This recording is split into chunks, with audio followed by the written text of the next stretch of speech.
Hello, I'd like to welcome all of you. Hope you're doing well. How are we doing? How are we doing tonight? Great to see all of you tonight. I have something very simple. In fact, it's per request. The reason that I need to get this done because the banana I bought a couple days ago and getting real ripened. So this is a Namba banana. It grows in Asia country. I seen this in Laos, Cambodia, Thailand, and Vietnam for sure. So this is called Namba. Namba, in fact, is the Vietnamese name. I can't remember the south or north of the country, but this is where the bananas came from. So to do this, I have probably about 8 or 9 of these bananas. This knife is not cut. It's not sharp at all. Okay. So what I'll do tonight is that I did the wrap bananas the other day. That went really well. It's so quick. Not so quick. It went quick. People demand it quick. So then today I thought that I will make something different than what I did last week. Okay. I got banana all peeled, and I have taro's roots also that I needed to take care of tonight because it's gonna get old soon. Okay, so yeah. To do that, let's go ahead and make our welcome. I'm making fried bananas today in the Asian style, okay? Not Filipino style. It's not the wrap fried banana. This is gonna be it's gonna be the tempura. I'm gonna make my own tempura today. So I have with me frozen coconut milk. I have about not quarter of a can, 2/3 of a can, because it was left over from my last cooking. Okay. So I have shredded coconut. I shred it today. Okay. I have some left over from last week. Not last week, a few days ago when I made the dessert. Okay. And the shredded coconut will be the ulterior crunchiness of our cake today. Okay. In order for the batter to be crisp, it have to be cold. So therefore, I'm mixing this in a little bit of chill. Yeah. And which worked well because I have coconut milk that's in the freezer, and I thawed it out, and it didn't thaw very well, so it don't matter, but it'll work. Okay. So I have about a cup of shredded coconut. I have about 2/3 of coconut milk, which it'll be nice. Okay. So today what I'm going to do is that I'm going to combine a few of the flours. Okay. So I'm going to use a cup each. I'm going to do the 1 cup of sticky rice flour. Yes, if you have tempura, because tempura, sorry YouTube, my internet is acting weird.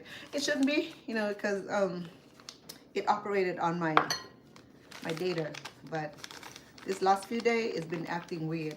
It's really interference on my show. My apology. So I'm going to go ahead and do 1 cup of,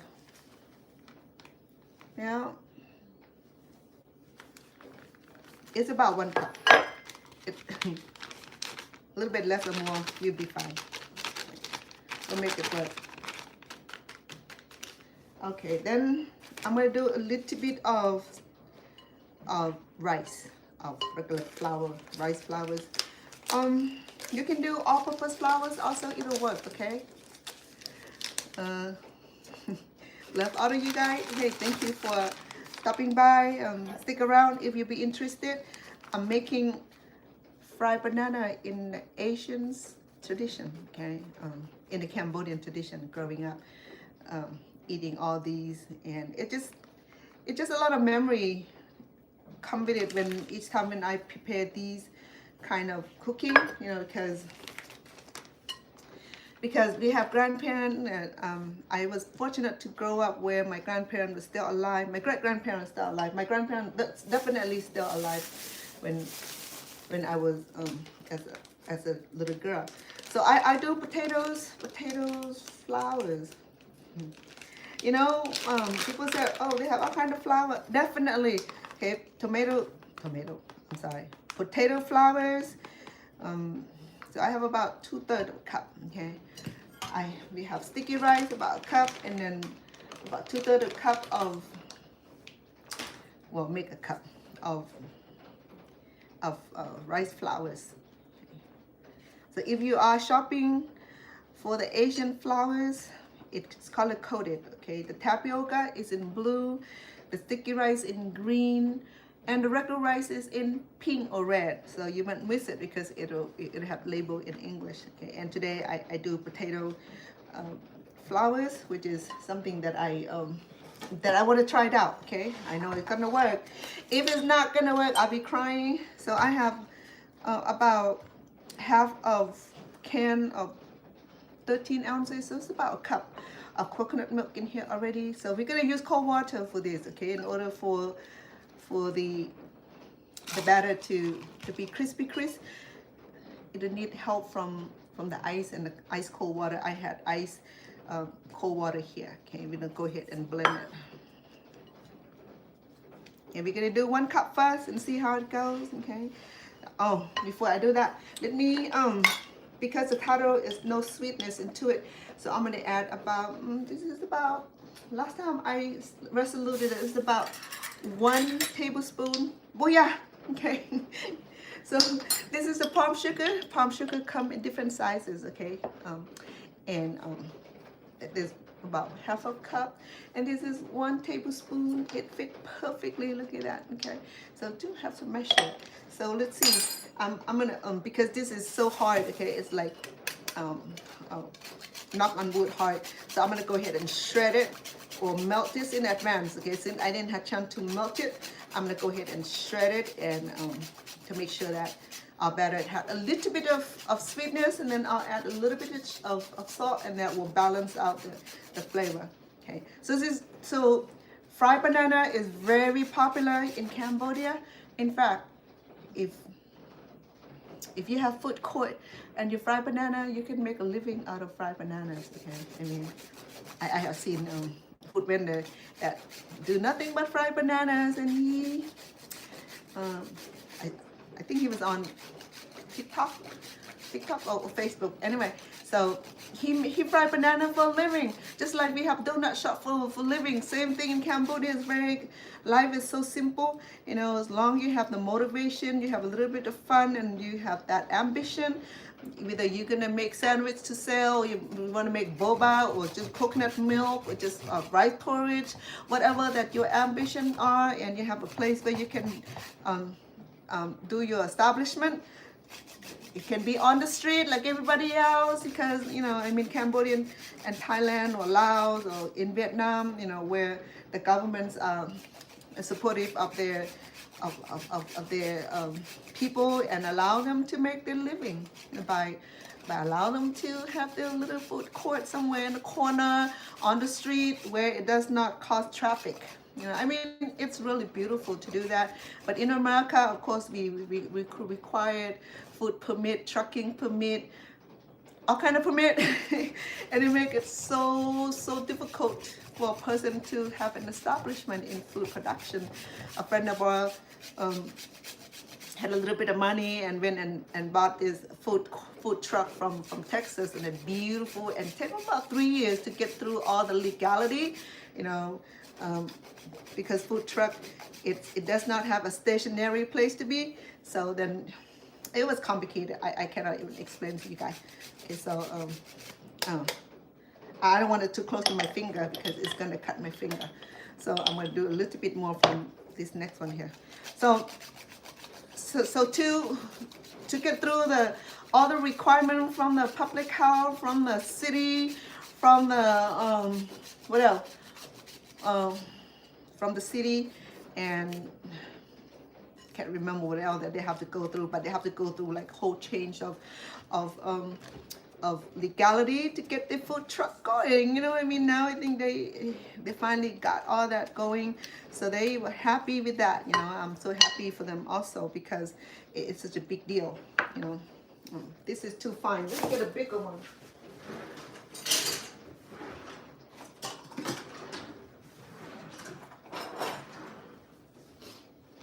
So they were happy about that they were able to get their food truck established. You know, I mean, it take them only 3 years. That's a long time. Just like people will be opening restaurant, you know, they need the health district approval, they need food licensing, they need all the legality. It was just like a lot of work, a lot of requirement from the government, from the government sectors. So, but I think in Asia, as far as things are concerned, though they get a little tied up, you know, where things need some certain requirement for it to take place, and they learn from the Westerner that in order to get proper taxation, they have to get people to pay for their licensing and all the legal matter. So hopefully that, you know, that doesn't change too much and allow people that don't have a lot of money and to start their business so they can take care of their family, because in those I'm not gonna call undeveloped here, those countries, they don't have social welfare like some of us here in the US especially. You know, I mean in Canada they have their own social welfare system. I think in European also. You know what? This is too much work. Let me get a little bit of sugar from a sugar cane. I think that's a lot better.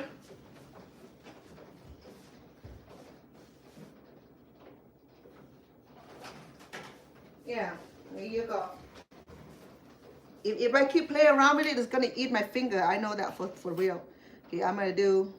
Ooh, I hope this is sugar. Hold on. All right, it's sugar. I'm sorry. I'm choking on my sugar, too sweet, huh? So I'm gonna sample and see if I need a little bit more. Okay, we need a little kick of sweetness into this. I got 1 cup of water here, over about 3 cups of flours. We have the 3 main flours we have today: potato flours, rice flours, sticky rice flour. But if you have tempura, make sure that it's not hot. Okay, some of you want to do hot tempura, you're gonna have hot frying banana. This is a dessert. Okay, it's not fried fish or fried chicken.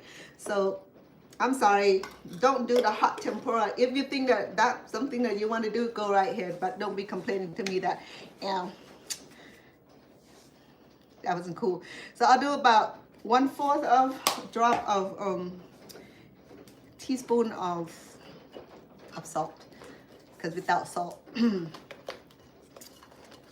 it won't be super nice. Okay, so I'm gonna go ahead and blend this because I still have a lot of coconut milk that's still not melted yet. Okay, I think it's a little bit thick than I expected. I'm gonna go ahead and add maybe about 1. I'll do by tablespoon instead. So I have 1 cup already. I'm gonna do. No, I think I'll do teaspoon. I'll remember quicker. I'll do 1/4. So a cup and 1/4 going in. Okay. We don't want it too runny, no too thick. If it's too thick, then it's gonna be too overcoated, and then you'll be eating just the batter, not the bananas. You want a nice balance of the batter and the banana. If you like a lot of coat of the tempura or batter, you go right ahead. Nothing wrong with that. You know, some people like the crunchiness of it.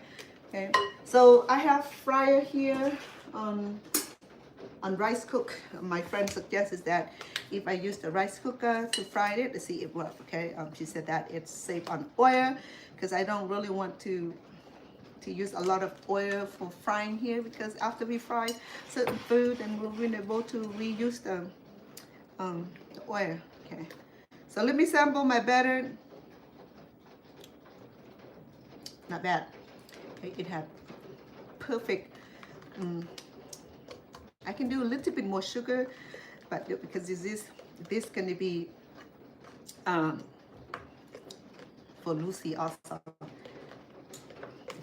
She bought the tatters, and I bought the bananas, and she supplied the rest of the ingredients. So I want to make sure that she enjoys it, because she likes dessert, but she does not like sweetness of a dessert. So if you know what I mean.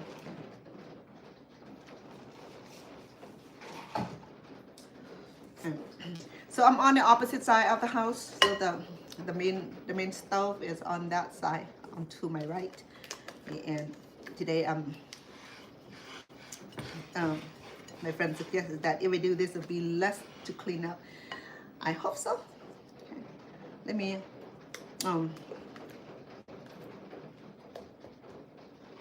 you know what? I'm gonna cheat a little bit. I like a little bit more sugar. I think it'll be fair. Okay. So I'm gonna do, what is this? 1 tablespoon. I'll do 2. What did I do last time?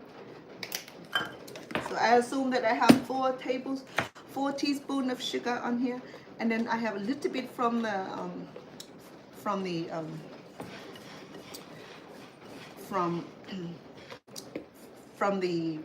palm sugars. I got a little bit out of it. I would say that about, it's not even a teaspoon, maybe a quarter of a teaspoon. So that's how tough the palm sugar is. Okay, it does not play around with you. It just tough, so hard, just like rock, you know. So I don't have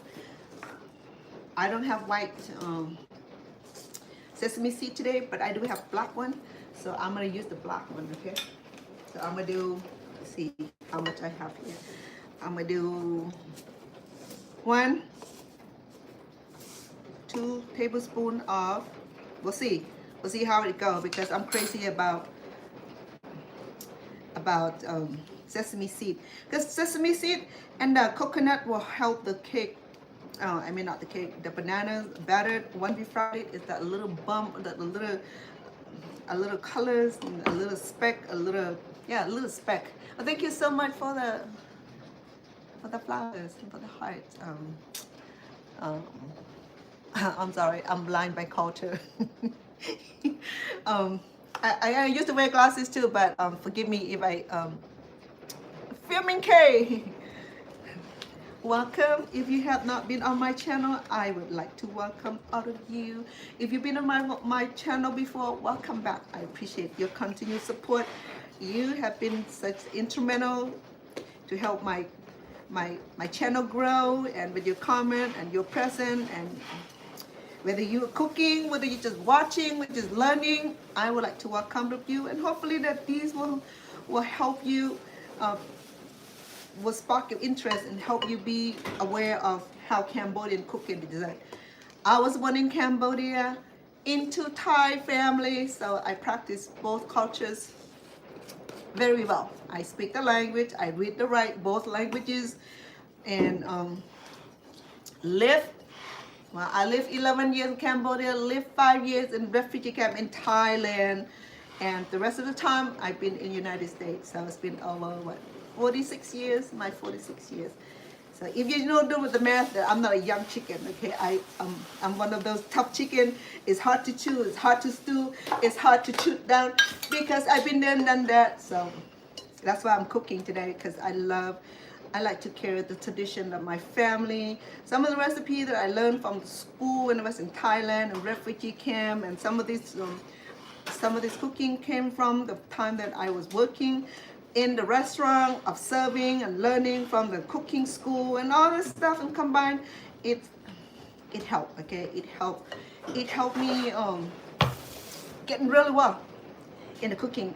First of all, you have to have the love for cooking in order to be able to cook. But sometimes I don't want to cook neither. I'll be like, let's go to Taco Bell, or go to the nearest burgers, you know. I like to do that too, once in a while, you know. I like to do that sort of thing. So my batter is ready right now. I'm just waiting for my my oil to sparkle up, so that way we can fry our banana cake. I did this before.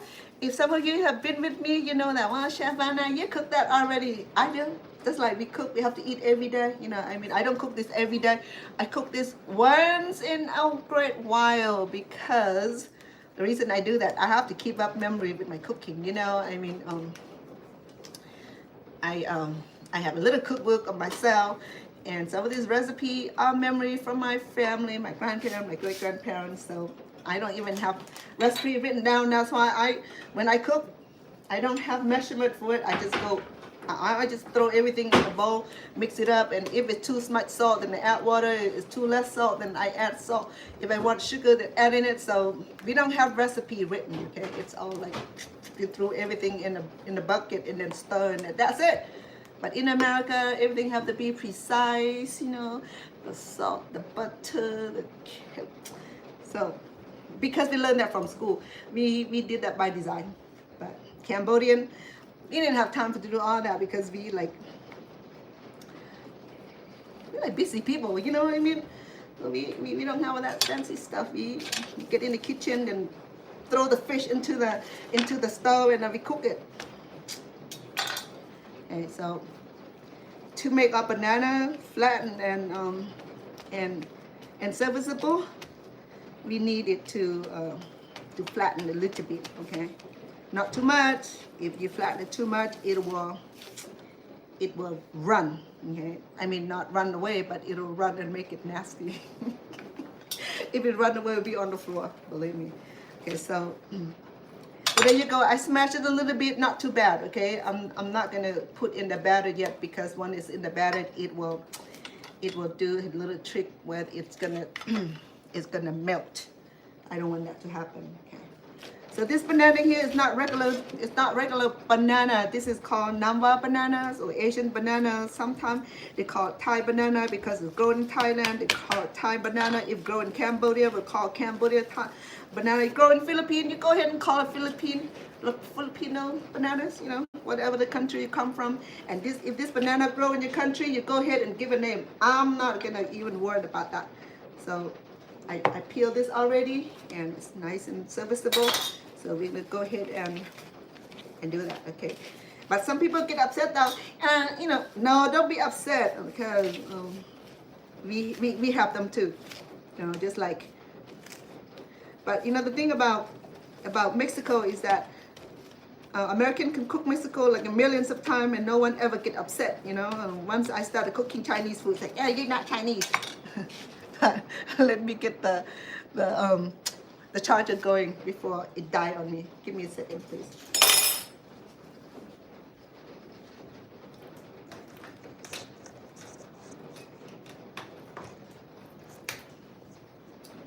So when they said that I'm not Chinese, I can't cook Chinese food or cannot cook Chinese food, well, they're wrong. I'm Chinese too. I'm the 5th generation Chinese. See, I still look Chinese. Sorry, I have to charge I forgot about that. My apology. So, no, you don't have to be anything to cook anybody's food, okay? As long as you have love for food and that you know how to cook good and that you can represent the culture, you go right here. Don't be upset because people are jealous. Oh, my bad. My apology. Oh, my goodness. Oh, my word. Now what? It threw me off. I'm sorry. My apology. Oh, my goodness. Oh. Now, where do I go back? Oh. My bad. My bad. I'm sorry. My apology. It happened all the time. Just like I'm a comedian.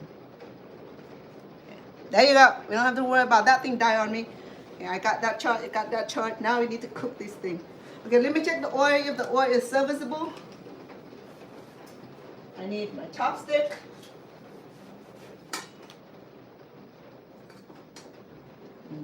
Man. Okay. How do you preserve the oil? Cook in a smaller pan. You know, don't go like this, and then you need like a gallon, 2 gallons of oil to fry simple dessert. Okay, simple banana. We don't need all that wasting oil. You don't need to do all that. But we need some kind of oil to cook this thing. Okay. I have taros also. I'll show you how we process the taros in a minute. And if you don't know what taros are, taros are not very well. They are. I don't know what taros are. They came from the roots. It grows like potato. I think it related to potatoes, yams, perhaps. No. Um, but anything that comes from the dirt, just like carrots, just like peanut. A peanut came from dirt. Okay, it didn't come from a big tree. It came from shrub underneath the ground, just like potato, just like yam. So taro root here, it came from dirt also. Okay, it was a big one. Last time I had like 10-15 pound one, and make dessert out of it. Oh, it sound of the rain. I'm sorry, the rain sounds so beautiful. I love rain. You know, I from Cambodia, we have monsoon, we have all that beautiful rain. So when I see rain, it reminds me of Cambodia. Why remind me of Cambodia? I'll tell you what. You know, as a child in Cambodia, you can walk naked all day. No one ever gonna harass you because that's what kids do. You know, you don't care about cover ourselves. So what I did as a child is that when the rain come, I like to like strip myself and run into the rain, shower in the rain, and that's normal. Okay, it doesn't consider that mental issue. In Cambodia, we do strange things that consider normal, which taking rain shower is normal for kids. You know, adult don't do that. You know, I mean, maybe man would do that. You know, he strip off his clothes, he just had his undergarment, he'd be in the rain. But women would do the wrong thing, and she'd be in the rain also. But for me, I was a little girl, no one paid attention to me. So I'm not just the only one that's doing that. I mean, the kid in the village is doing that too. So we all normal. So, you know, if everybody doing the same thing in a uniformly, it's normal. It's not a cultural thing, but it's a normal thing that we do. Okay. So it's a lot of fun. Now it's rain. I feel like, let's go. You know. So I'm doing this because I'm still waiting for my oil to hot up. I mean, to light up. To boil up. Because I was going to do it earlier, and then I thought that I might be able to get it done on time, and the oil is going to get boiled and not be nice. So yes, Cambodian kid in the day, in my day, we don't have toys. We find our own amusement. We find own amusement by climb the trees, looking for crickets, looking for lizard, fishing, hunting. Those are the things that we do. We don't have internet, we don't have TV. We may have radios that belong to the villagers, and sometime when the show come on and everybody will sit in a congregation, listen to the radio, listen to the show, what it is. We don't have all this fancy stuff. I was growing up in the dark era. I mean, no, not dark era. The era where things just great thing about to happen. Okay. Great thing did happen. That was like really, really bad. It was so big is that it killed like 2 million people, which is the genocide. Thank you, love. Are you gonna dry in the rain? Dry safe. Let me know when you get there, love. So the other day I was telling my audience about life in Cambodia. Cece, hello, love. Welcome. You're fine. This person called me weird. Yeah, you know, I'm not gonna be upset too much. I know, I mean, if I were telling you something about my childhood in Cambodia, you call me weird, then I don't know what else to say. You know what I mean? It's true. I wasn't making up story. You know what I mean? We all growing up in a time. I'm not a young. I'm not a. You know, I mean, I lived my life in the time where things about to happen. You know what I mean? We don't have all this fanciness, but I lived through all that genocide. I lived through war, minefield, refugee life, and I'm telling all that. You know, the little thing that happened to me in Cambodia, that's funny. And if you think it's weird, you know what? Go right here. I'm gonna be mad at you. But just be mindful, be respectful. That's all. because we all have our own history, we all have our own story to tell. So we should have respect for each other, and don't come out here and be acting funny because you can get blocked. Why they came on the acting funny? No, babe, talking about last week. Yeah. No, Cece's here. She'll take care of all that. Thank you. Stone, say hello, Cece. So with the taros, I clean it. So if you're not familiar with taros, okay, taro has a chemical called, shoot, I wrote it down, but I have to look for it, okay. It's kind of chemical that causes the skin irritation, okay, itchy skin. If you don't cook it real well, you're gonna get itching on your throat. So if you handle this, they call oxalate something. See? I know you're super smart. Stone left already in the rain. Because his car sits so low, if it rained too hard, he wouldn't be able to drive through the neighborhood. I think he's gonna be on highway to the south. They're still working on production. So it had oxalate something. I only remember part of it. So it's gonna cause skin irritation. If you're not familiar with taro, when you peel it, make sure that you wear gloves, because I did earlier, okay, because it still get me, you know, it still cause the itchiness. It's not that you're allergic to it, it's just that these plant here is not like potatoes, okay. It has I want to get a word out. Let me get it. I got it in a notebook. Let me find my notebook first of all. I don't know it's in this notebook or not, but I have like million notebook. Good luck to me. No.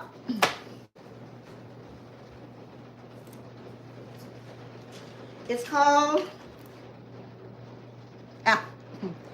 it's called calcium oxalated.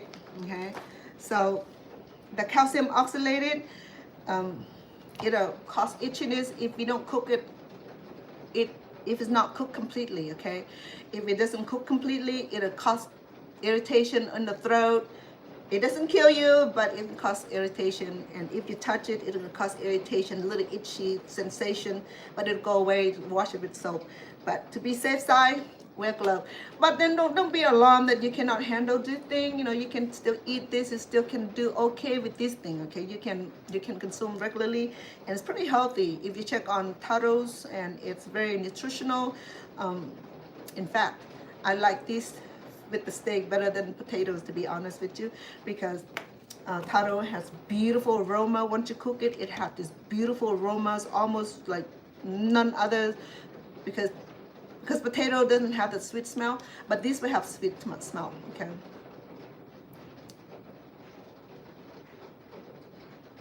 Oh, you see, CC, you on the college roller.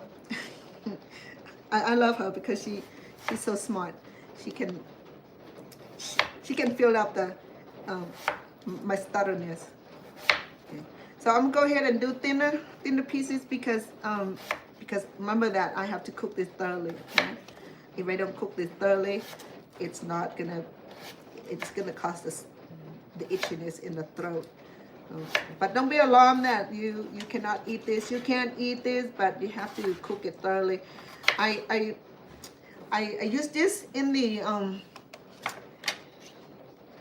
egg rolls. Okay, what I do is that I will grate it fine with graters and mix with the carrot, mix with the meat, or shrimps, or whatever you have, cabbage and jicama, and just blend it. Because this right here is very starchy, just like potatoes, just like the cassava and yuca, it's starchy. Okay. In fact, I have not seen them make flour out of this. They probably do, but I have not run into it. Okay. It would be nice to have taros flours, but they just make cassava flours. What else did they make? Tapioca flours. I think cassava and tapioca are the same thing, same plant. Yeah, I'm not sure, because my uncle grow cassava plant in Thailand, and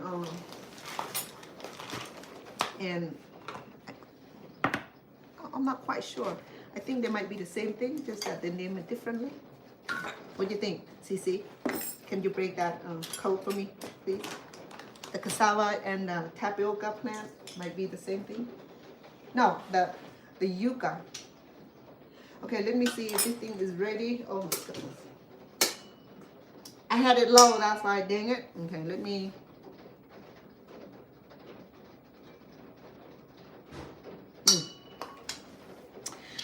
No, let me warm up the oil. Because while I was talking, I forgot to turn the oil on high. So with this root here, it does not melt like the bananas. So I'm gonna go ahead and marinate it in here. Okay, it's safe to do that. Oh, I just want to show you that the textures of the batter would be, it's not too thick, not too, well, it's perfect right now. I would think so. Okay. And it's gonna work very well. To make it extra crunchy, once the bananas or the taro root almost done, we're gonna go ahead and drop some of these extra batter onto the bananas, the cooked bananas, the fried bananas, and to allow to have that extra piece of crunchiness.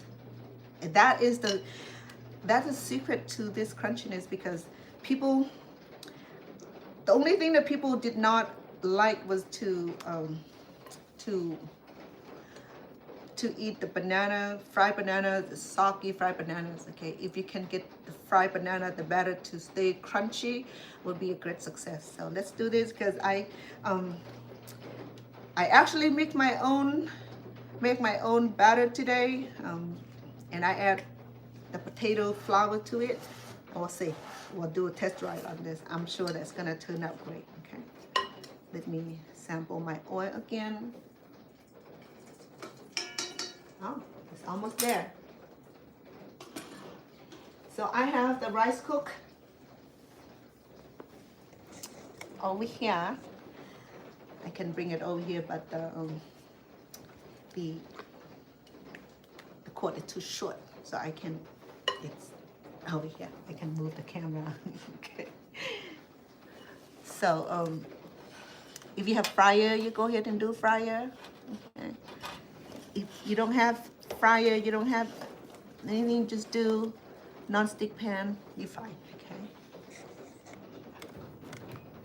Rice cooker. Just remember that rice cooker have multi-functions. Okay.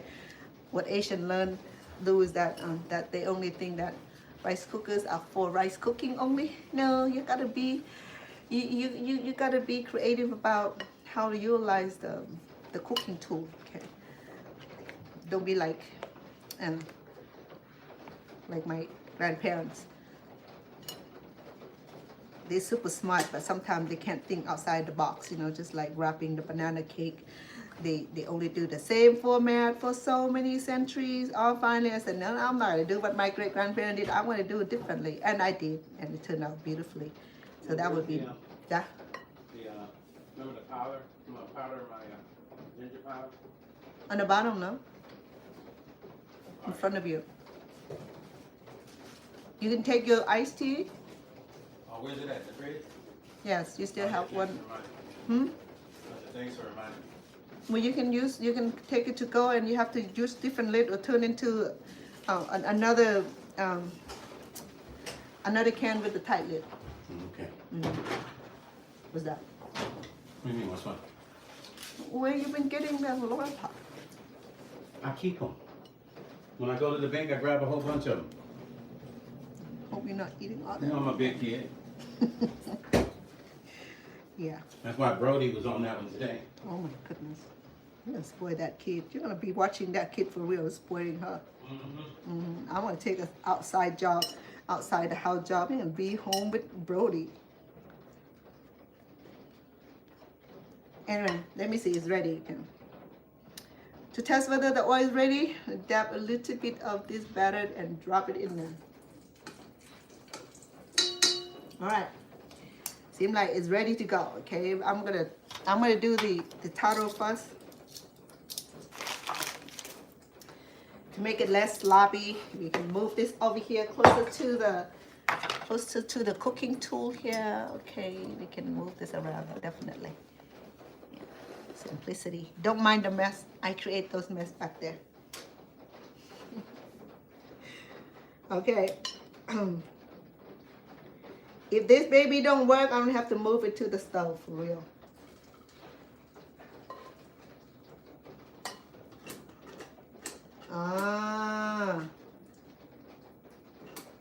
It's not gonna work. You know why? Because I took the idea from Lucy, but she got a great idea, but the idea is not working. My apology. Let me start a new one, okay? Because what happened was that when because the rice cooker had its own programming, once it gets to certain temperature, it would increase the heat on its own, which is not cool.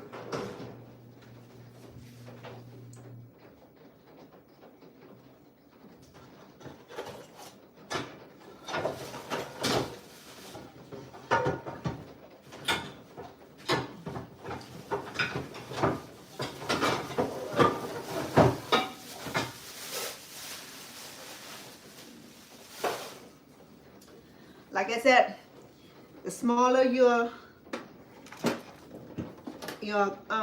pot, the less of oil you need, okay?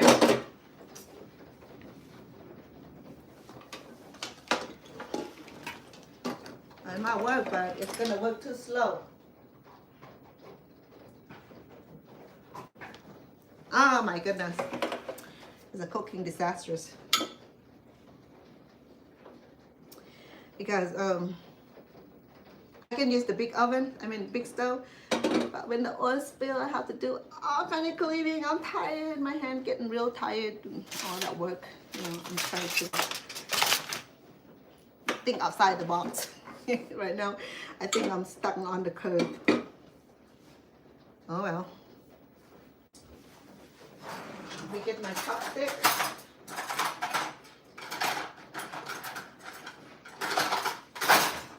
So I'm taking Lucy's idea, okay? So if it does not work, then I'm gonna put it in here instead. Oops, wrong one. One burner.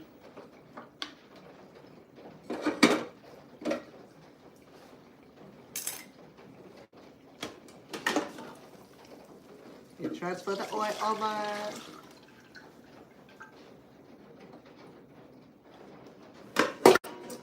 I'll tell Lucy that her idea wasn't working.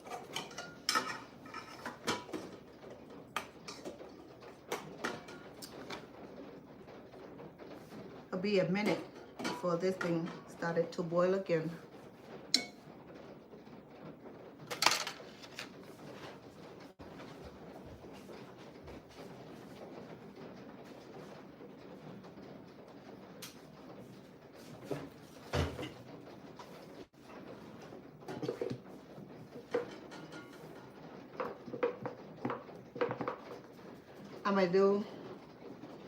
I'm gonna do one frying first and see if the batter is right.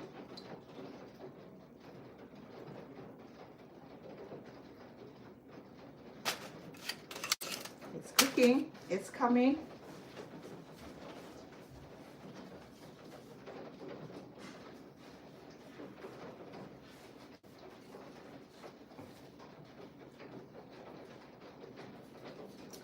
Oh, the sounds of the rain is so pretty, so beautiful.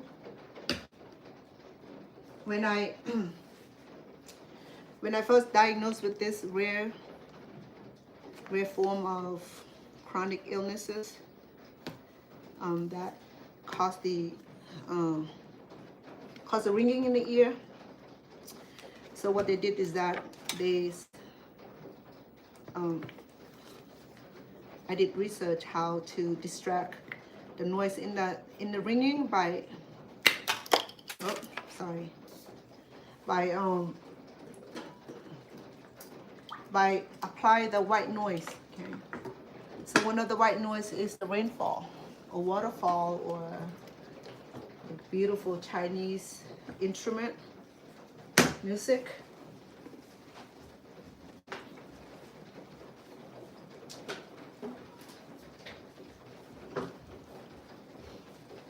So that's what I actually learned, to deal with the ringing in the ear.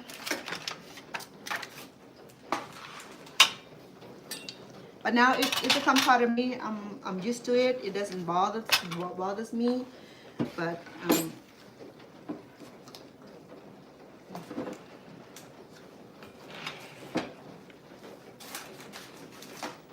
if you experience a ringing in the ears, make sure that you see the ear, nose, and throat doctors and get it taken care of. Because if you don't take care of it right away, it'll become chronic. Once become chronic, then yes, rain relaxing and really nice, relaxing, and it helps reduce the tensions when you have to deal with ringing in the ear, especially called tinnitus or tinnitus. That's what I have in my right ear. It's really annoying. When I first had it, I didn't know how to deal with it. I went crazy with that. Okay, so I'm almost got it. I just want to sample it, see if I have the right textures of a batter, because I'm doing test drive this also. Okay, and that's why I wanted to see if it's gonna come out fine. If it's not, I have to modify the batter.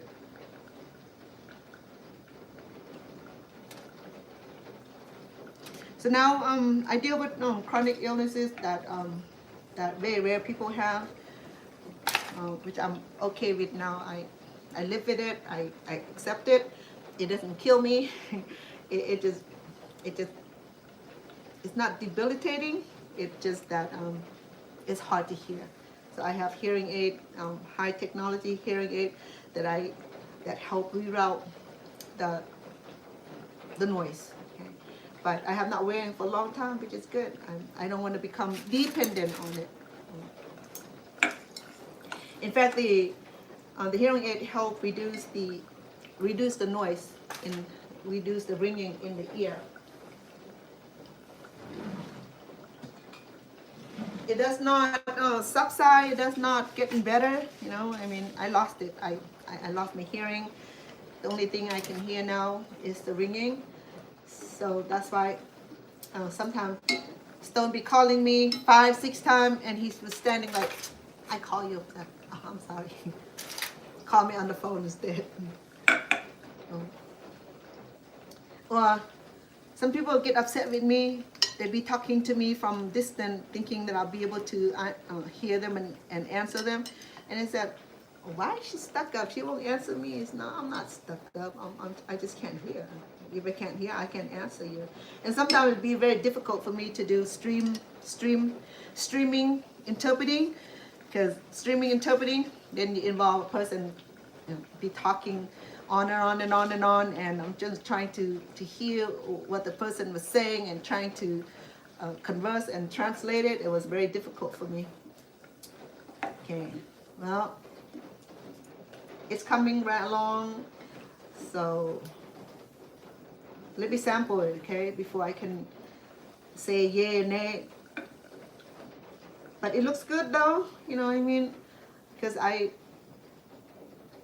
this would be my, like, oh, because it's taro, I have to cook it really well. But because it's so thin, I can smell the taro. It smells real nice. Okay. Let me sample this, allow my oil to get hotter. Okay. I didn't get it too browny, okay, because I wanted to sample this.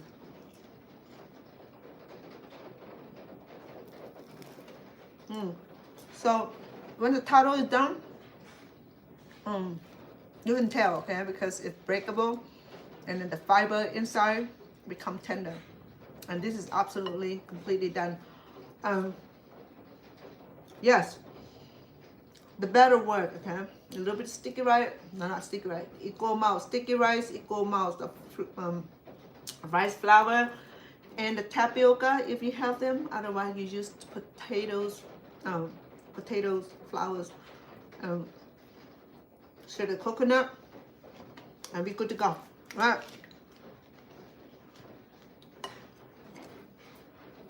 It's not sweet, okay? I could have like put a little bit sugar in it, but okay.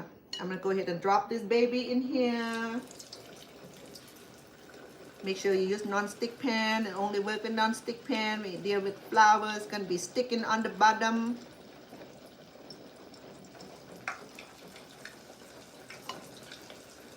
In fact, if we lay this whole together, it'll be sticking together like beautiful couple, hold hands in hand, you know. We can do pot bananas, okay? Because you probably want to see how the banana work. But bananas be harder to fry because it's so soft. Oh, it looks so nice already. It looks so wonderful. So I have it on high. I'm going to reduce it to medium high or medium low. No, this is so delicious. You think that French fry? This is far better than French fry. But remember now, this is considered dessert. It's not. Snack or dessert? Dessert. Anyway, so crunchy, beautiful.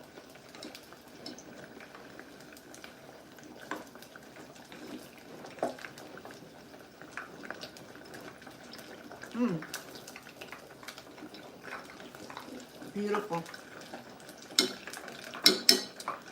And because it's so bland, I'm gonna go ahead and steal probably another. I'm gonna do 2 more teaspoons of sugar. That's because we're frying taro that have no sugar, had no sweetness to it. But banana have some sweetness into it. But sometimes I said it's my cooking. You know, I have a pleasure of doing what I like. But I have to be mindful of who's consuming too, you know. I mean, I have to respect my family consumption behavior also, not just me making food, and make sure that I'm making food for people that be able to enjoy it, you know. So what is the use of making food and that no one can enjoy it? You might as well throw it out a window, give it to the rain. Oh, it looks so good. In fact, I don't even have to do extra drop because it already come out so beautifully. I'm gonna let it brown for a few minutes. Okay. For that, to keep this nice and crispy, we'll need a mesh. Okay. I don't like to do the plastic, but if you don't have metals or stainless steel, you go ahead and do. Or if you have bamboo basket, make sure that you drain the oil first before you put it in bamboo basket because it's it will the oil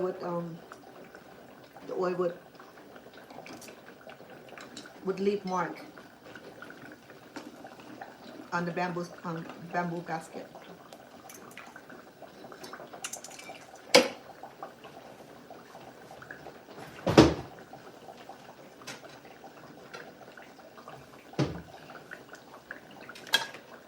Some said that, well, use the napkins to absorb the oil. To me, you could, but I don't usually do that. If I have this nice mesh here, I just let the oil drain itself. And sometimes you need that oil to not too much, because right here, the way I mix my batter, it does not absorb too much oil. Okay, it's cooked nicely and it'll be crunchy, but it does not like really absorb the oil just like fry. Okay, it does not, because this is battered it's not tempura where it's so soft and spongy. This is a little bit more different than the regular tempura. Okay, tempura, when you buy it from the grocery store, it'll get spongy. But this one is homemade. It's made from scratch. It's a little bit different. It's hardened. It's crunchy. It hold out the oil. Okay, let's put it that way. So the reason I do this because I wanted to be able to bring it into the countertop here. Make sure that if you use one of this portable that you have good wooden cutboard, so that way it does not damage the surface of your beautiful marble top or even wooden top. Okay, so just be creative. Okay, just be creative. Just be mindful of safetyness and preservative. My bowl.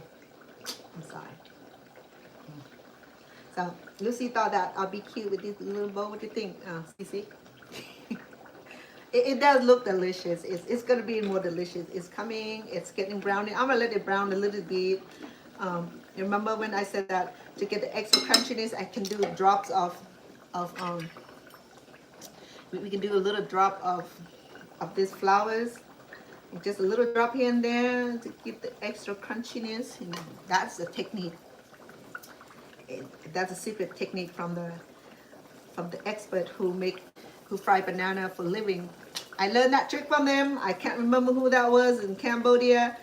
Well, thank you so much for the great tip, because I still don't know how to get the banana to fry rice and to have that a little drop of flour to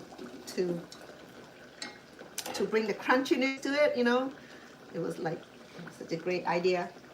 People have such a beautiful, great idea that they share online. You gotta be online and be more receptive, being more educated to be receptive to be educated. That's all. Okay, don't think that, wow, I cook, I don't need to take anybody ideas.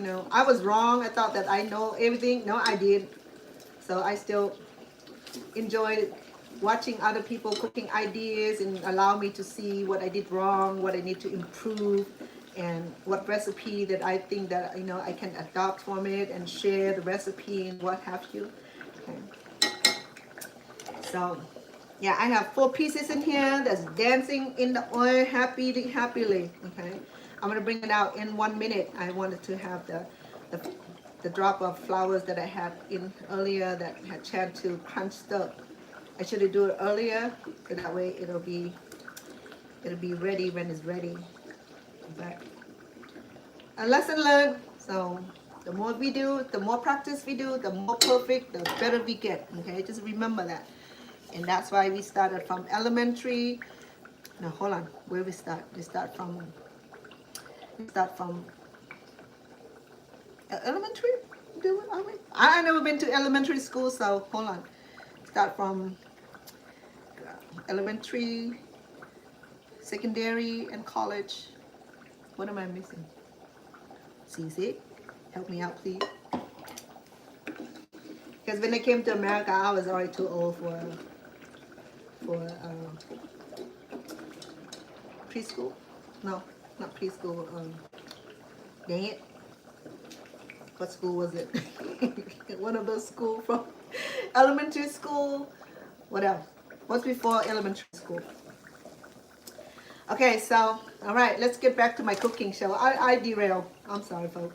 I don't know what I'm talking about today. But don't call me weird, okay? Please be nice.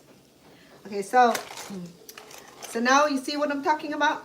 Okay, so I'm going to let the oil to drip by leave it standing.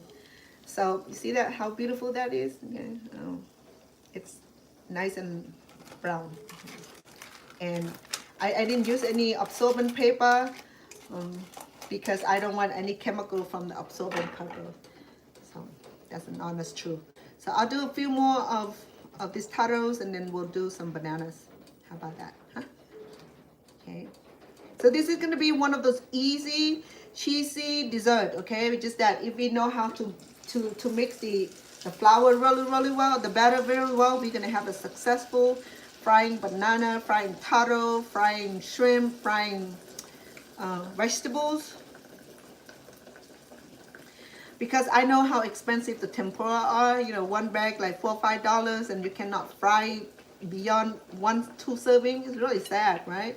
So if we be able to do this on our own, oh, you know what? I'll just drop this as we go. Okay, that way it will have a successful dropping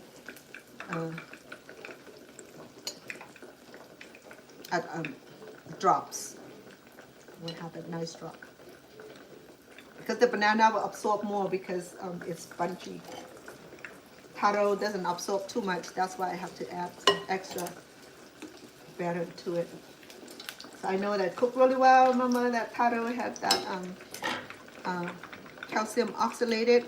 If you don't cook very well, you're gonna find yourself itchy in the throat, and don't be alarmed by it. Okay, just have some salt just to dilute it, or to, yeah, I think that's how it works.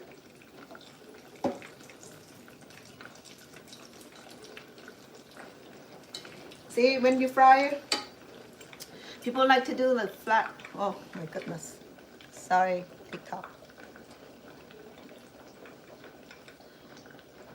Oh my word. Okay. So when you fry it, make sure that the fryer is deep, okay? And don't try to fill it up with oil. It's wasted. So what I did here, I only had a few, maybe about three cups of oil only. Not even 3, even probably 2, because it's small. It's slow cooking. You know, I mean, it's slow in frying, but you know what? It'll fry. No hurry, big pan. See that? Only just that past few minutes, I only have 4 pieces of taros that's already like crunchy, smell awesome, and it's crunchy. Okay, it's crunchy. Okay, very crunchy. It's gonna stay crunchy. That just because the batter that I mix is gonna help stay crunchy, and that is a success for real. Okay, I'm not joking. I'm not gonna lie to you about it. Okay, I have oils that I already warm up in the other pot because I need extra oil in here. So if you're gonna add oil, make sure that you heat up the oil, let it boil first before you pour it into the refill. Okay, if it's not, then it will cause a delay before the oil is gonna heat up again. It'll be 15 minutes or so.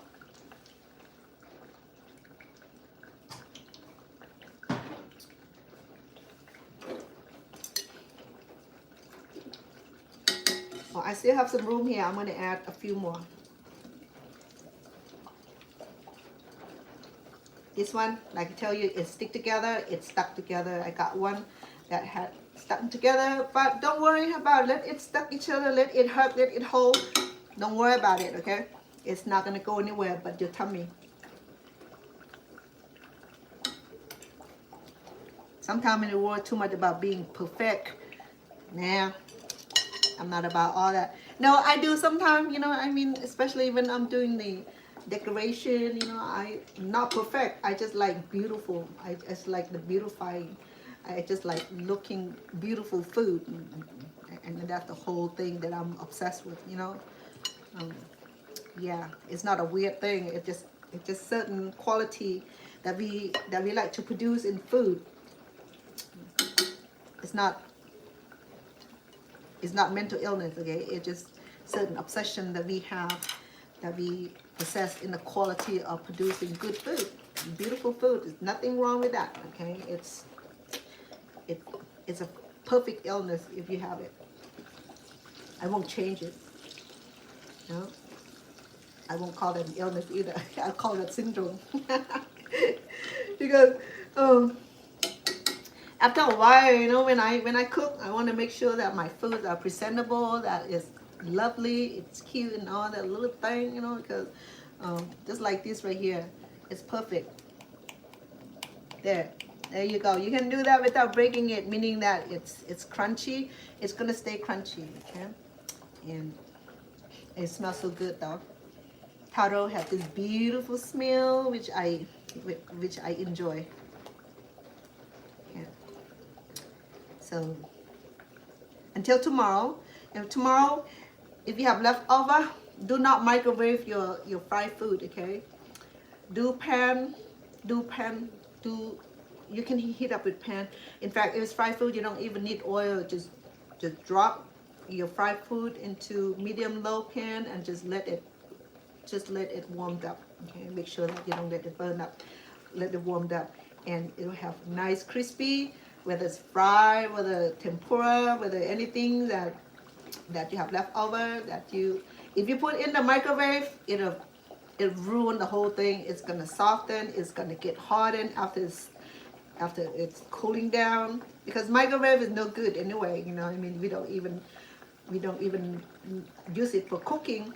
To be honest with you, you know, I mean,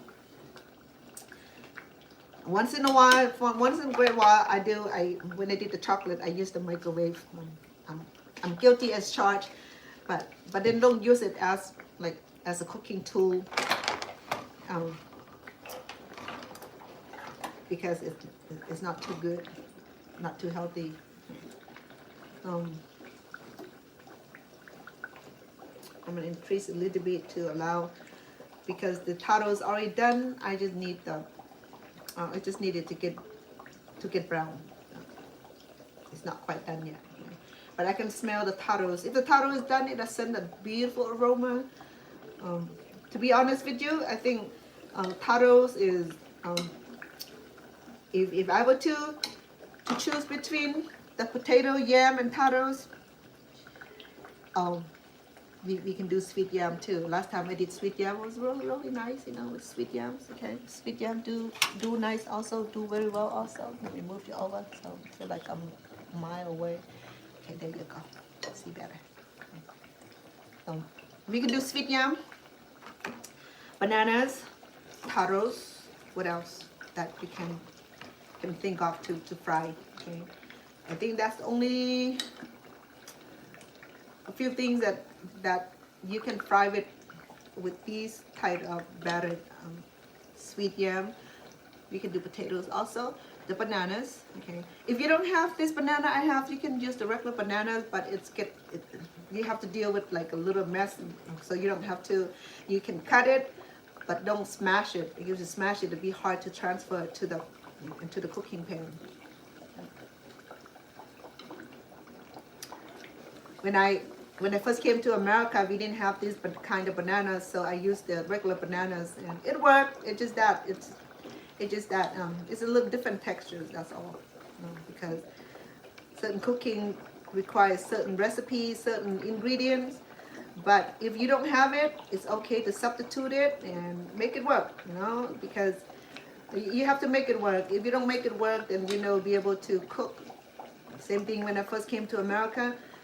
Before the Asian store was available, I know Chinese store was available, but a lot of stuff that the Chinese store don't have, that are Cambodian commodities or grocery, then we just do without until about 5 years later,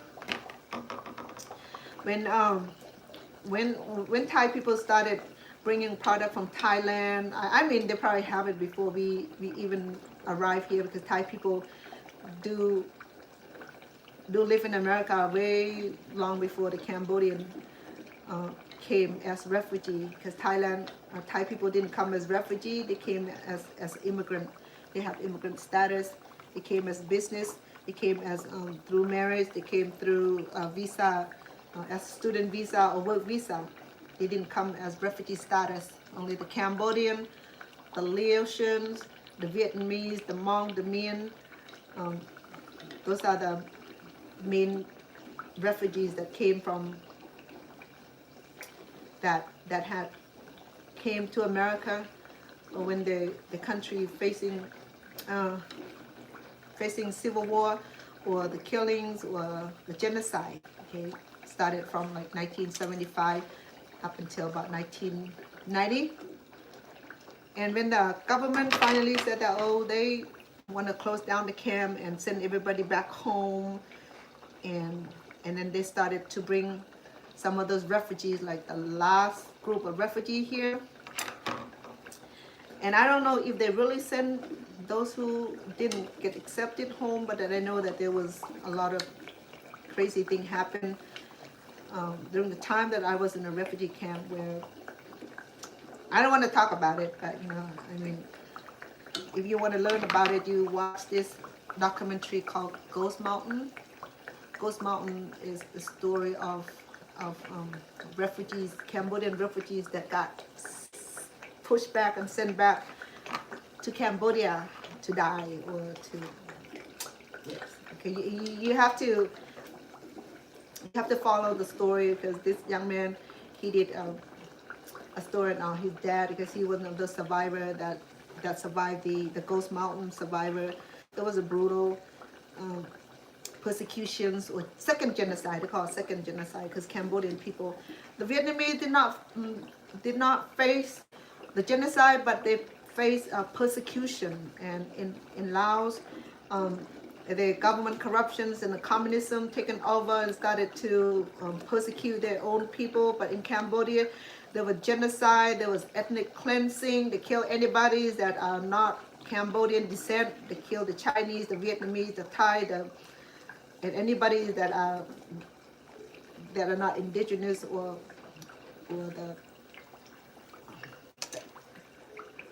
the indigenous people, like the homeland people. So because my family are Thai descent, yeah, so a lot of my family didn't make it back home.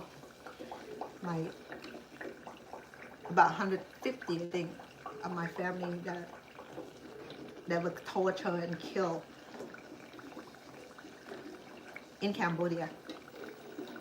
But my dad and my mom got lucky and got us out of there in a nickel of time like this before the persecution, before the genocide started it. So we left Cambodia in such a crucial moment where we escaped. We bypassed all those genocide and all those what do you call it? The genocide, the ethnic genocide. Okay, so look how beautiful that is. It's such amazing. Okay, so if you do this thing, don't over fry it. Okay? Don't use too high heat. If you want to make this crispy, then you increase the heat toward like the last 2-3 minutes to allow the batter to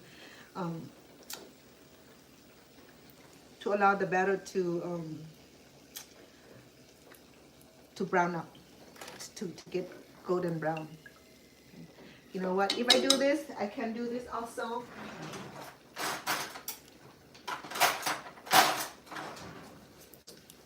I can leave this on here to allow it to drip.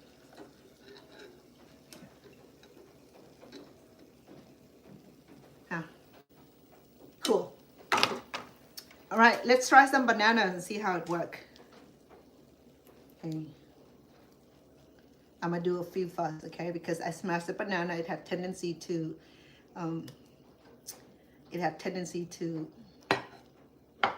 stretch and run. I mean, run like drop. Oh well, the tempura on the taro is magically wonderful. Okay, we'll use the plastic spatula for this reason. Okay, it'll need help from the spatula to transfer our banana from the batter into the cooking oil. Let's drown it. Okay. There you go. Use a spatula to help you with the transition. There you go. And then just drop a few of the drop of the batter on there already, okay, to get the extra crunchiness. Oh, well, the banana does not have those itchiness, so we don't have to worry about touching it, okay? It doesn't have this calcium oxalated like the taro does. So you can bake this in fact, my batter was a little runny, but I'm not worried about it. Ooh, nice. Ooh. I'm gonna go ahead and do that. Because banana is different than potatoes, okay? It will get soggy. And to do that, we're gonna have to drop a lot more of the batter onto it than the regular potatoes, okay?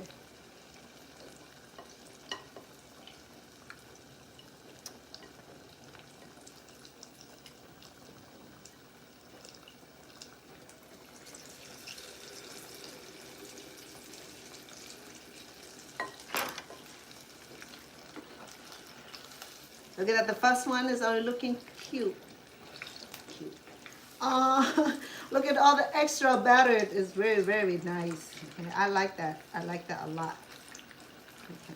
I think I can do one more. I'll do one more banana.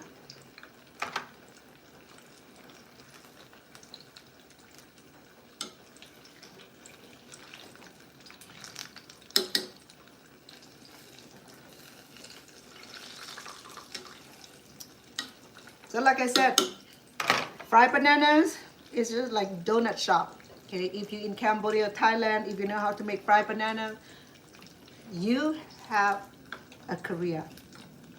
If I were to move to Cambodia, if I want to do fried banana for a living, I can live on it. Okay, first I have to find like a fine location. I have to be known to my community, and then the community will come support me, especially the kids. You know, they love fried bananas because fried banana is like one of their favorite dessert. Because it's easy, they just take to go with them and enjoy.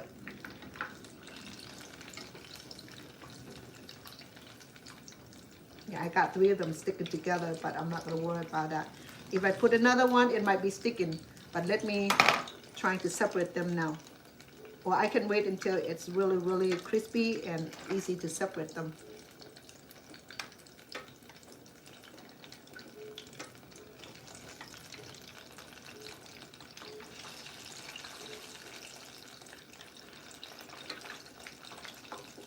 With the banana, I'm gonna go ahead and drop a few drops of the batter to give it an extra crunchiness to it. Okay.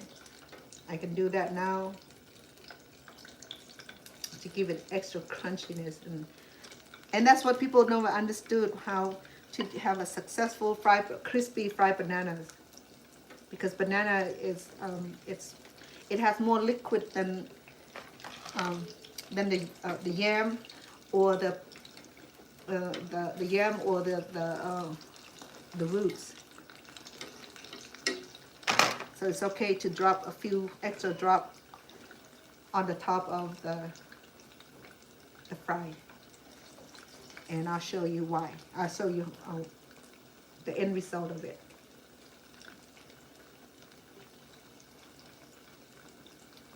It'll stay, okay, it'll stay. It'll stay on the top of the fried bananas, and that will give us the extra crunchiness. And that is a secret to frying bananas, okay.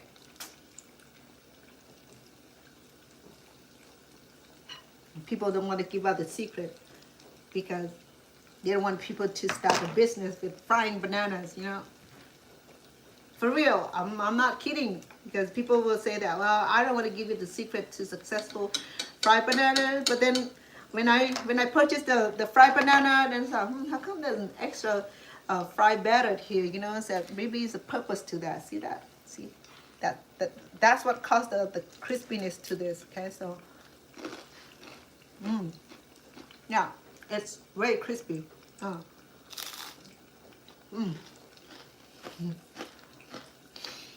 Yeah, you got it. I have the new recipe for the tempura, for the frying bananas and the potatoes. So I'm gonna add it onto my YouTube channel, description area, the description page. So if you are interested in making this, then you will have the recipe.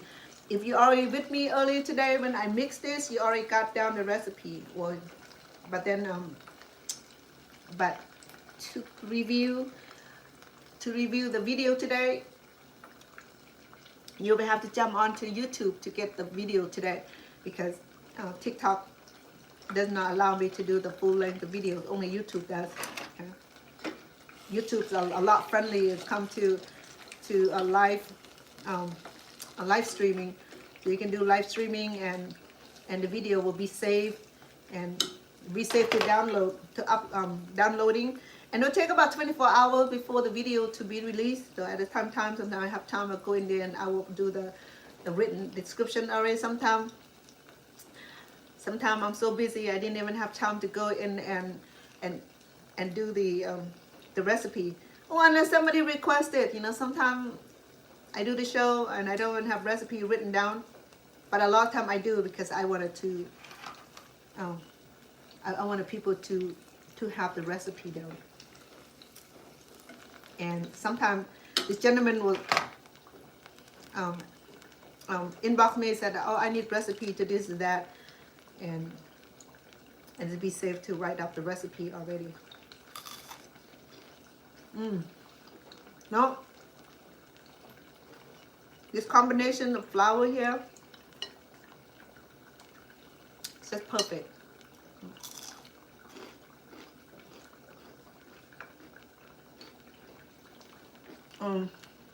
Taro cooked really well. Okay.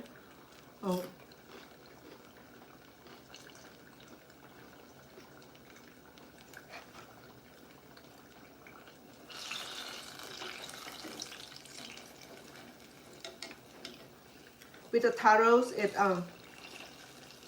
it's crunchy in the outside and it's tender in the inside. The same thing for bananas, okay? But then banana had a whole more liquid than the taros, so it had tendency to get soggy when it get cool down. But because we mix the batter so unique today, it will not get soggy. I guarantee you that.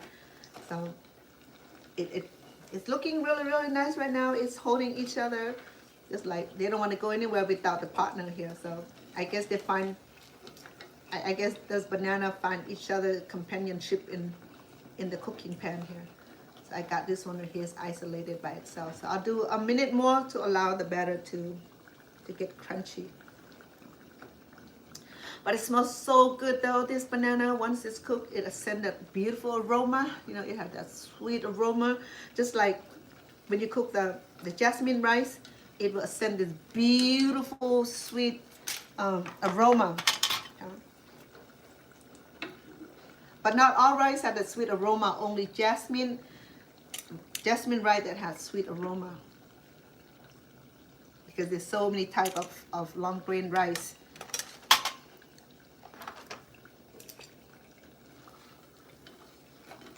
But the trick to the long grain rice is that the mature rice, if the rice is over 6 months old or a year old, it'll get mature. Okay, even it's already been removed from the husk, from the bran and all that. But then the rice will get mature. You know how it's get mature, when it's get mature. When we cook it, it requires a little bit more water for it to cook, and it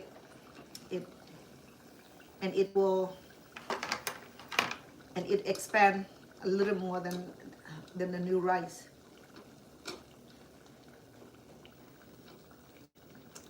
No, I need the mesh, huh? Since I don't have it, we're gonna make it work. Hopefully, prayerfully, it doesn't drop on me.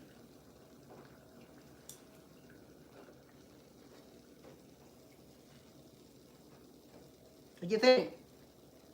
It's coming. All right, take it easy, brother.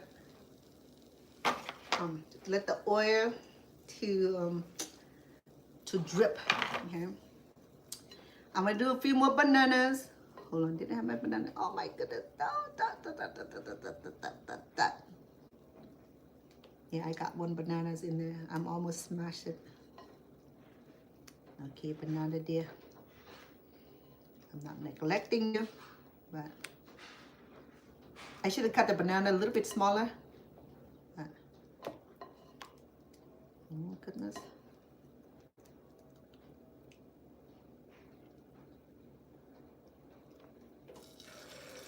This one's a little bit of a mess.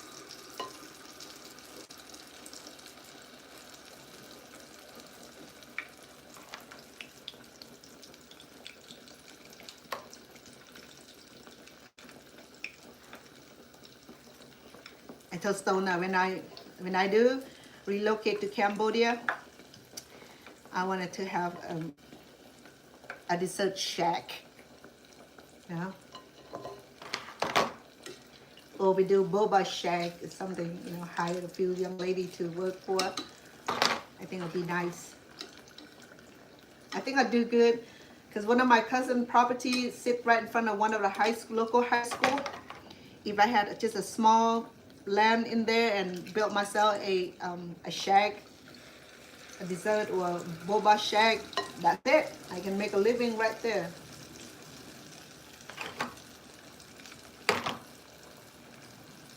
Oh, here go our bananas.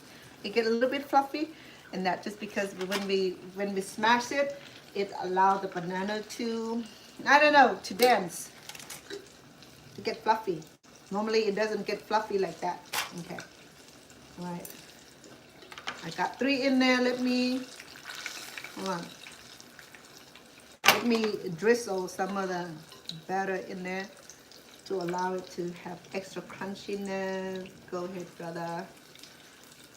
You are love. Let me turn it over on the other side.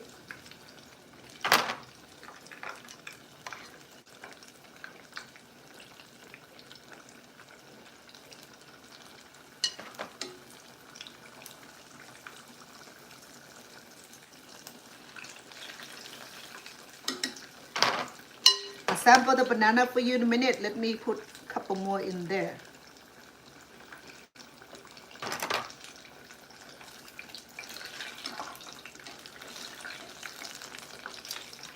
Oh, you know what else that was great for this?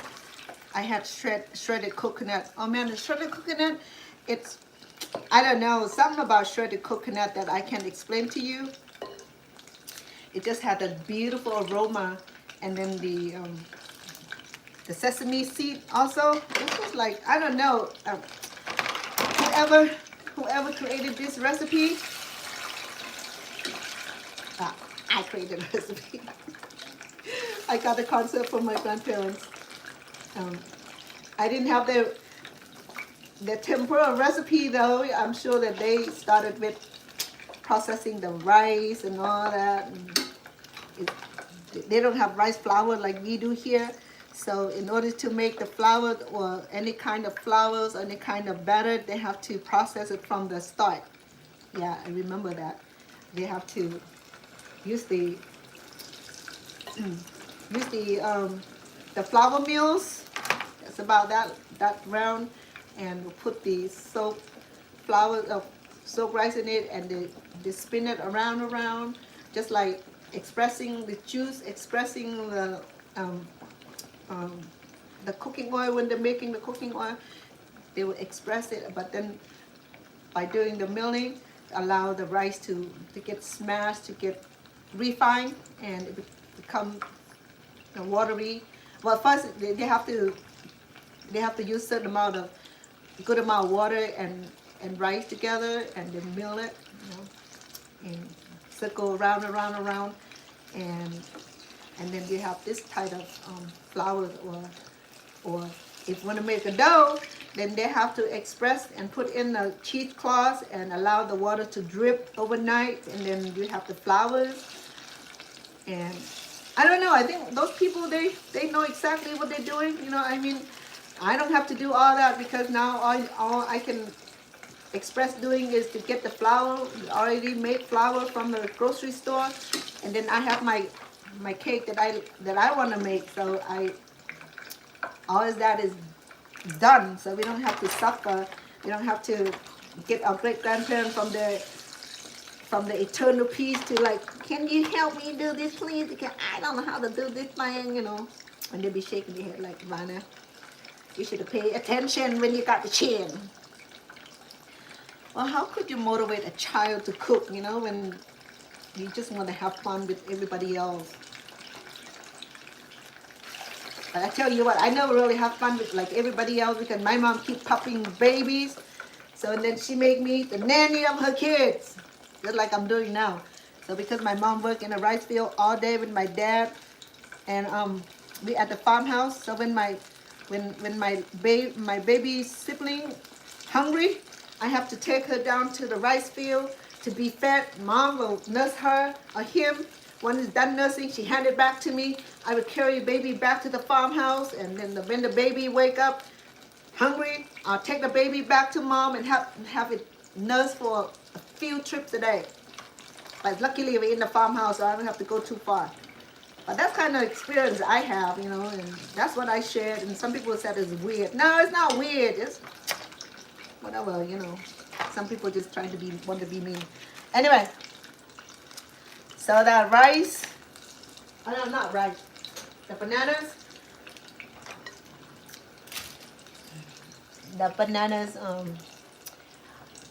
fried bananas. Let me try this, okay? I know how it's like with the, look at that. Look at that sound, okay? Even like cool down already, it's still crispy sound. That is success, okay? That's a big success right there. So with the banana, yeah, same thing, but it's hollow. That just because the banana is puffed it. So, see it? See the inside of bananas? Okay, so, I have the pleasure. So here, I had a blended of shredded coconut, sesame, and a little bit of sugar, and the sweetness from the bananas.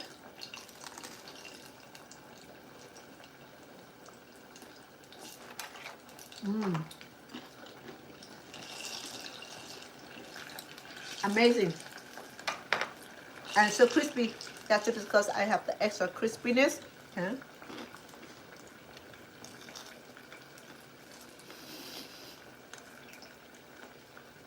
Wow.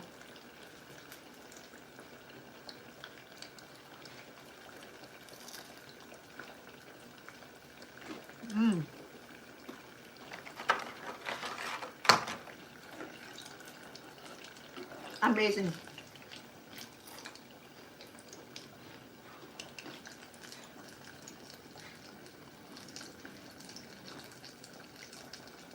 Delicious.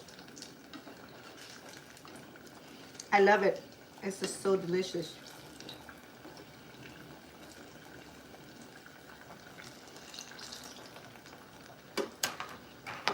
So the secret to the fluffiness of the banana is, you know, how I smash it gently. Okay, I did not break the fiber. I literally just flatten it a little bit, um, expand a little bit longer. If I were to fry the whole cut banana, I won't have the same texture. Okay, the texture will be different. Oh, holy.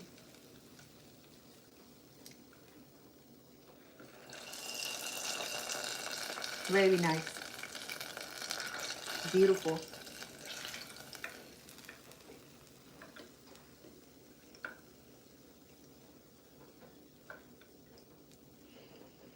I'm gonna put in this mesh here to allow it to drip, okay? So when we arrange our fried food, make sure that it stand up this way, so that way it only drip down one way, okay? Drip down one way. We're just gonna put it like that. This is the half that I had.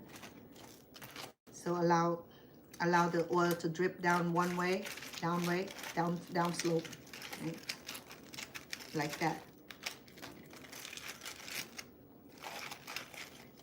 So it stay crispy when we have mesh like this, okay? Or plastic mesh like that is fine. Okay, let me do some more banana because I think we have more bananas than taros. I think I like the banana because it tastes so awesome because it had the sweetness from the banana. It's really, really nice. And I'll do a couple more banana and then we'll go back to do the taros.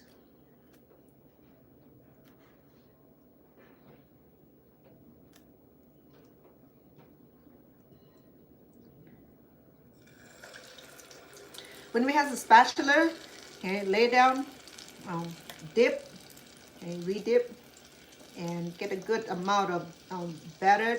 Place it on the spatula, okay, and then wipe off on the bottom, and then just slide it down like you're sliding down the hill. Got it? A little technique that make frying pleasure, more pleasure. And if we don't know what we're doing, of course, we're gonna get ourselves sticking in a big sticky mess. Let me move my brother around so that way it won't be sticking. If it's sticky, that's fine. I'm not worried about it. And let me drizzle some of the batter on it while it's still young.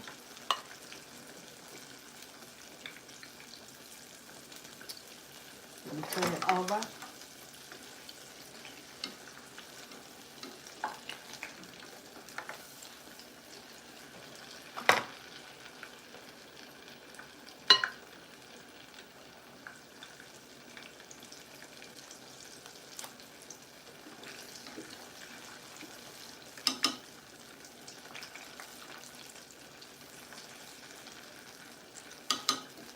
That's what I told my sweetheart that I do fine in Cambodia.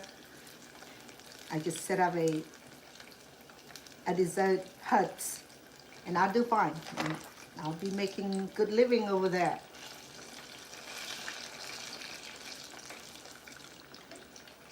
That depends when I decided to go though. You know, I mean, I still have my mom. She's not in the position to go live anywhere else because of the medical needs.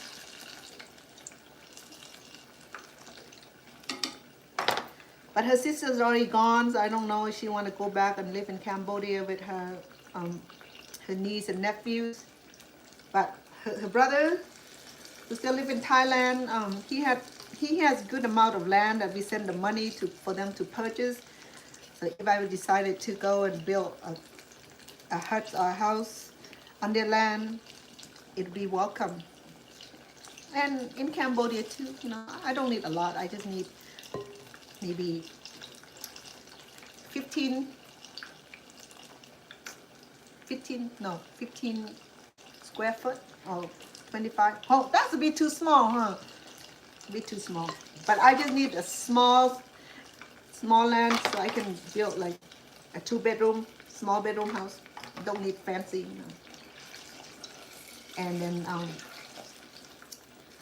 how I'm going to design my home is that I'm going to have the still, you know, uprise like this, and then I have my shop on the bottom of the house. That way I have an existing resident, and on the bottom will be my business. I think it would be cool, you know, doing the boba or coffee, or I don't do alcohol, so I can do dessert and coffee. I think it would do good, you know.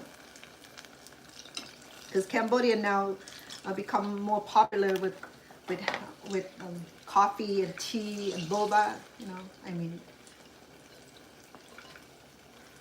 I think it'll be nice to do that. It's only it's my time though. Before I wanted to go live in Thailand after what happened. So that shift my attitude a little bit, you know.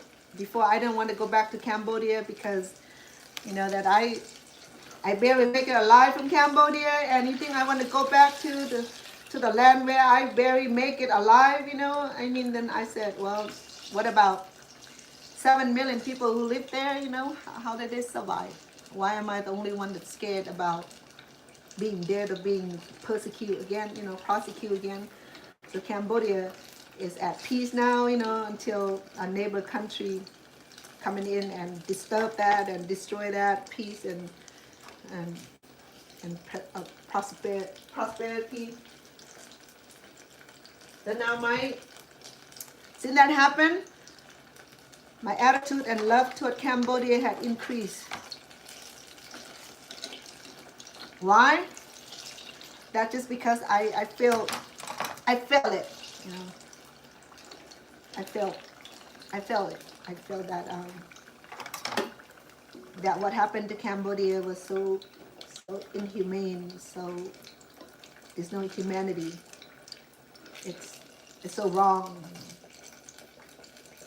You know, all they want is just peace. And they can't even have peace, so I don't know what to tell you. So this is fine right here. Do this little mash, we'll leave it right there. And I have one more small pieces here. One small piece, not pieces, one small piece. I'm gonna go ahead and do our taros because I have quite a few. When I'm done, I want to deliver this to my mom. I haven't seen her for 2 days. It would be nice to have this dessert for tomorrow.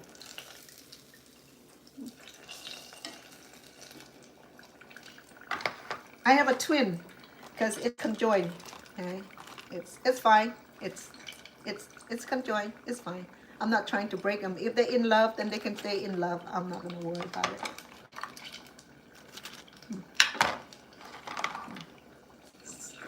Something meant to be, let it be. If it's not meant to be, then let it go. As simple as that. What's the matter, sweet love? You're the only one in the one to get brown.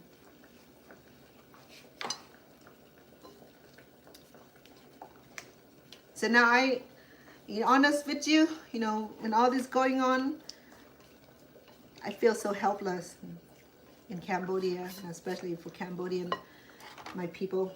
I feel like I just want to drop everything and just move to the refugee camp, to where all these people who needed help, you know. I feel like I just need to be there, and I feel so bad. I feel so helpless. If I haven't meant to do it, I would have done it. I'll go ahead and drop some of this.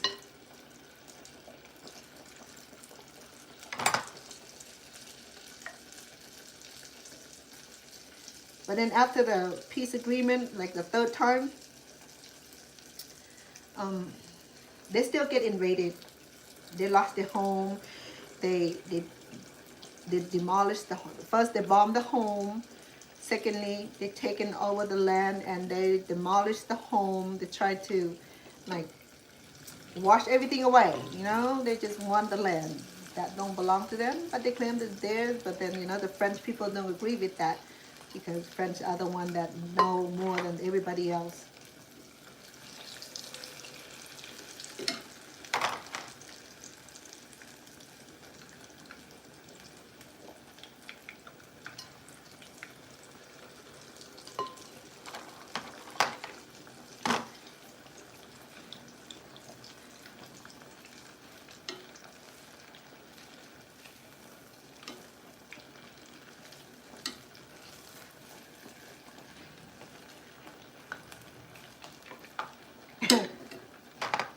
They like to hold hands.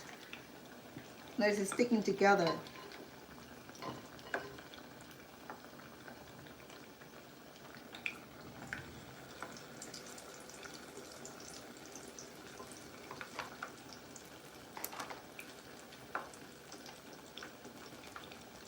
Hope you guys doing good. Well, tell you what. So tonight product is looking amazing. Okay, it's nice and hard. Okay, save for the banana because the banana had extra liquid to it. So, but it stay hard. Okay, because when I mix the battered, I know it's gonna work both on the bananas and the yam. Okay. So banana had a little bit different textures than the than the taros, because taros had no liquid, so it stayed pretty firm, which is a success. Okay, so look at that. Isn't that beautiful? Not only is it beautiful, it's just incredibly delicious. I just can't explain to you. You're gonna have to sample it. No, you cannot buy this from the restaurant in America. Okay, you have to go to one of the Cambodian New Year or Thai New Year or even Lao New Year's, okay? You get these. Um, they will sell this at the event, okay? Or if you're in Thailand, if you find them, or in Cambodian, definitely, okay? In Cambodian, people make a living out of this. This is with the skill that they can learn, and they can make it at home. Especially, the secret to this is the batter.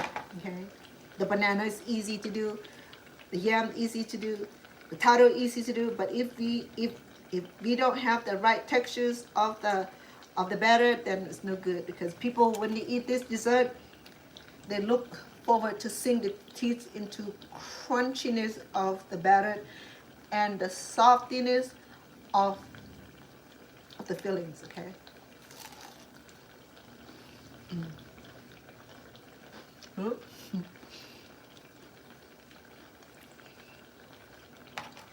Banana is beautiful. It tastes so good.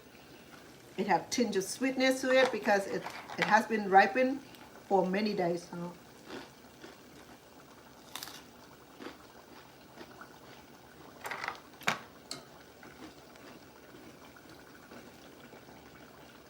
Some told me that they don't fry ripened bananas because they don't want to deal with the mess, okay?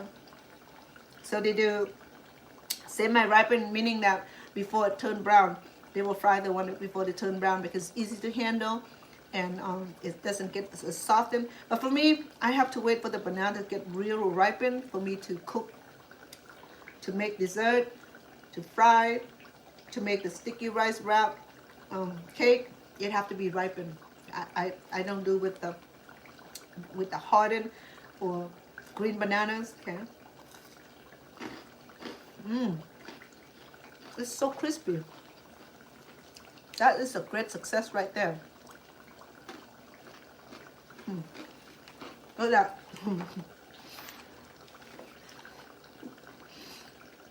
It's amazing.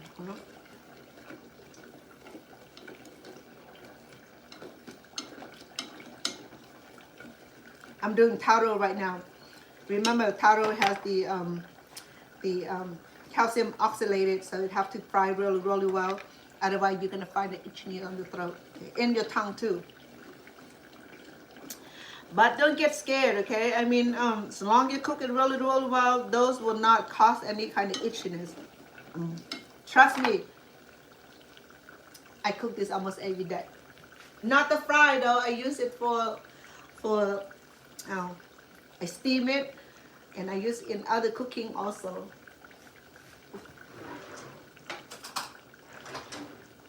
And look what I have.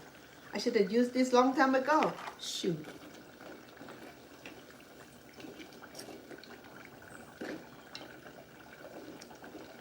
See the taros? The taros are so easy, a lot easier than bananas, a lot less mess than the bananas. And it smells so sweet. The taro had its own sweetness, and the banana had its own aroma of sweetness, which is really nice. I enjoy that a lot. Last time I did the yellow yam, I did the ube. I did the ube, the purple yam. It worked well also. And I went fancy. I went the cookie cutter, fancy cut, and I did that. It was very, very nice. Okay, so see, now it's done. Okay, see how easy that was? I should have think about that earlier. No, I did not. I got caught in my own conversation and forgot what I was supposed to be doing. Okay, let it drip for a minute. And if you put a minute pause in between, between the frying, allow the oil to reset in a high heat. Okay, so we got a few more to go. I'll stay with you because I have nowhere else to go. Oh, I do. Once this is done, I want to deliver to my mom. I haven't seen her for 2 days, and you know, when they get older, they have that attachment, feel needy. You know. When they feel needy and we are not there with them, before them, then they feel like we we left them. So I'm gonna do again the tattos. I still have some bananas also.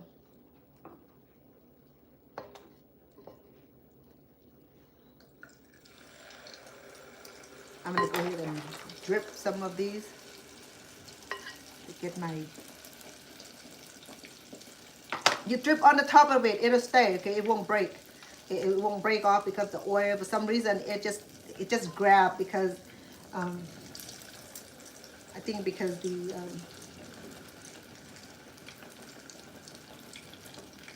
batter made right, so it does not break in the oil at all, which is really nice. I'm so happy with it. So this is gonna be my own new recipe.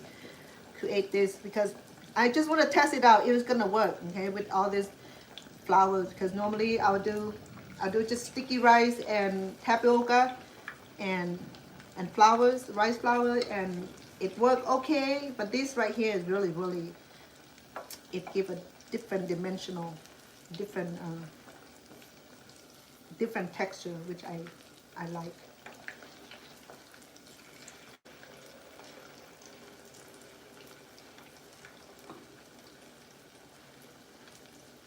But if you're in California, if you're in Southern California where a lot of Cambodian congregated, they will have this. They might have this in the serve in the restaurant if you get lucky.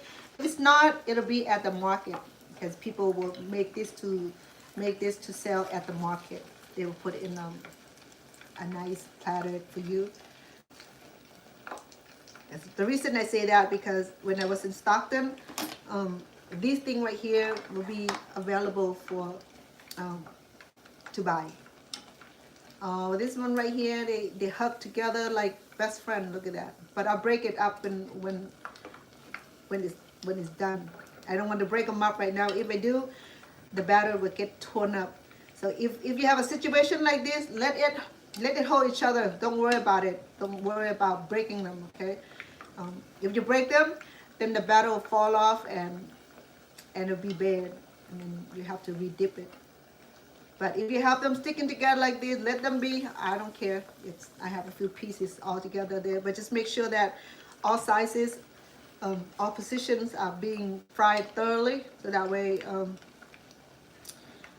they're cooked really well because it's tattos, so we don't want all that calcium oxalated to shoot on us and make us itchy everywhere.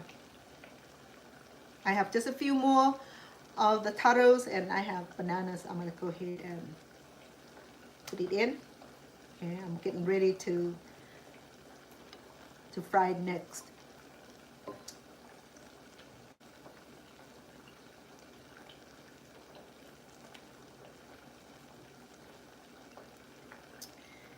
I have about 8 bananas and 1 small tattos, and I have 6 cups of flours. Not 6 cups, 3 cups of flour. Remember, I blend the rice flours. I blend the tapioca, potatoes. Tapioca will work also, but if I do use tapioca, I probably use half a cup because tapioca flours have tendency to get hardened because the way the plants are, it's a little bit different. Okay, but that's why I'm so happy with the potatoes flours. For some reason, potato flour works so well with the sticky rice flours and the rice flours. Okay. So see, it stick together, but then it cook really well on all sides and all positions, which is nice. Yeah. So we have a few more here. We're gonna add on the top of this. Sometimes I don't try to overcrowd it because if I overcrowd it, the heat will soften the batter, and I will probably have to separate them, which I should do by now. Okay. If I crowded them, and the heat will soften the batter. So the best is not to overcrowd them. Yes, I learned all this trick because I have to figure out what, when, why. If I figured out all what, when, why, how come, and all that, then it made cooking a lot easier. Look at that. Okay, it's nice, and I have some in here. So same thing for any kind of fried bananas or fried food. Okay, especially the tempura. If you have them all in one plate, okay, or in one big amount, it'll get softened because it just need to be air out. There. It just needs to be aired out, especially if you do vegetable or sea fish. It needs to be aired out. And there you go. Now, it looks so delicious, and it is delicious. It didn't just look delicious, it is so delicious. I sampled that. I sampled the banana. It's amazing. I sampled the taro. It's just irresistibly delicious. Okay? Well, I got one brother that hug each other, which is fine with me.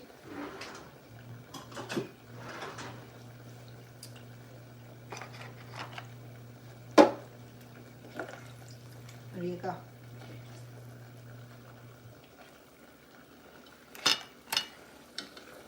And the one that hug each other, they're all nice and brown. Look at that. So that's why we don't even need to separate it. Whoever get lucky will get a whole bunch.